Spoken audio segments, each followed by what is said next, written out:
L'initiative première, ça date d'il y a 20 ans, c'est-à-dire c'est en 1995 qu'on a initié cette journée.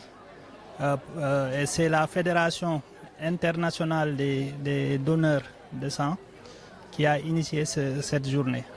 Donc l'objectif premier de cette journée, c'est d'abord la commémoration de l'acte, mais également la sensibilisation des étudiants surtout au don de sang. En termes de performance, comme j'ai eu à le dire, en 2023 par exemple, on a eu à faire plus de 3000, à collecter et à distribuer plus de 3000 poches de sang.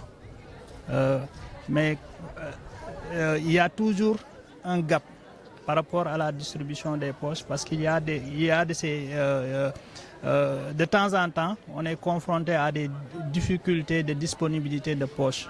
Donc c'est pourquoi, dans le cadre de ces journées, on insiste beaucoup sur la sensibilisation pour que les Saint-Louisiens soient mobilisés à donner de leur sang pour aider surtout l'hôpital qui a des services comme la maternité, les services de chirurgie qui auront toujours besoin de ce sang pour prendre en charge les malades. Nous, on a plusieurs catégories de donneurs. Donc, il y a des donneurs qui viennent parce qu'ils ont des malades à l'hôpital. À côté de ces donneurs, il y a des donneurs aussi qui viennent d'une manière volontaire. Donc, parmi les donneurs volontaires, les plus en vue, c'est les étudiants, il y a aussi les militaires, il y a aussi les associations. Donc, et les étudiants occupent une grande partie de ces donneurs bénévoles-là.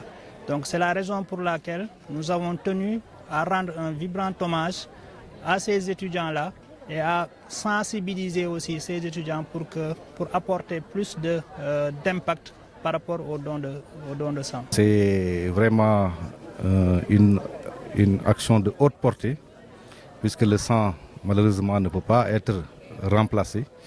Et pour ceux qui ont besoin de sang, particulièrement les sujets qui sont victimes d'accidents, les femmes qui accouchent, ils ont besoin, ils perdent beaucoup de sang et en général, ce sang doit être restitué. Et c'est par que des actions comme ça, de dons, qu'on peut pouvoir soulager ces patients.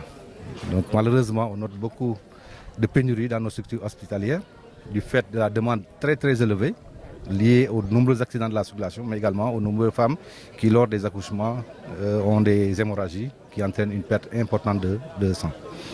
Donc c'est l'occasion pour moi de remercier les initiateurs de cette activité.